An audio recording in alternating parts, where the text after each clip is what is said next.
Fredman again. Mr. No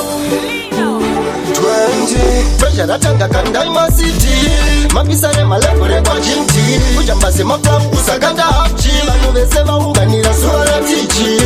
Happy birthday boss tichi Mukuru makura Kuna mwari ufunge katinotenda Neiro rigore karabatipa Happy birthday boss tichi Mukuru makura Kuna mwari ufunge katinotenda Neiro rigore karabatipa Treasure yarakuruma za chimungu type Takarova makongo pachigwecha type Ukaneza tokusunga FP type Pakudiwa vakageza mentality type Iye mino wachano Zinu zatanga pakupira fayano Man selecta chimbori za piano Nyama iri kuteko pita kunge pishano Happy birthday mjara mapenzi Nachipa chopa chinotenda tenzi Mwarida zora mamwe masenzi Mupenyu wedi mimi muri fenzi Happy birthday mjara mapenzi Nachipa chopa chinotenda tenzi Mwarida zora mamwe masenzi Mupenyu wedi mimi muri fenzi Makwecha takanga natokifa Posi joka uya vakandisefa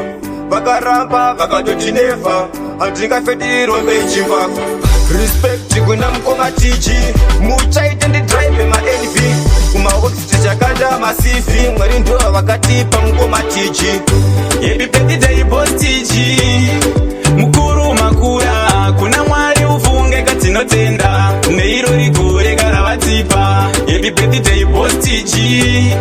Mukuru makura Kuna mwari ufunge katinotenda Neiro rigore karabatipa Treasure yarakuruma za chimungu type Takarova makongo pachigwecha type Ukaneza tokusunga FP type Pakudiwa vakageza mentality type Iye mino wachano Zinu zatanga pakupira fayano Man selecta chimbori za piano Nyama iri kuteko pita kunge pishano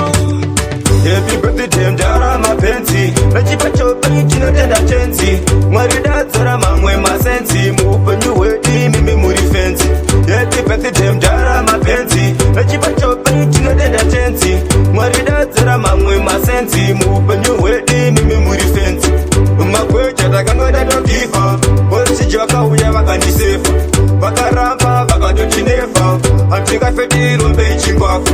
Respect kuna mkoma tichi Muchaite ndi drive ma envy Kuma works chakanda masifi Mwari ndo wakatipa mkoma tichi Mwari wenye vakukomborerei Vakuropa fadze mkuru ndati vakukomborerei Mkuru makura Big up boss TG Sigah B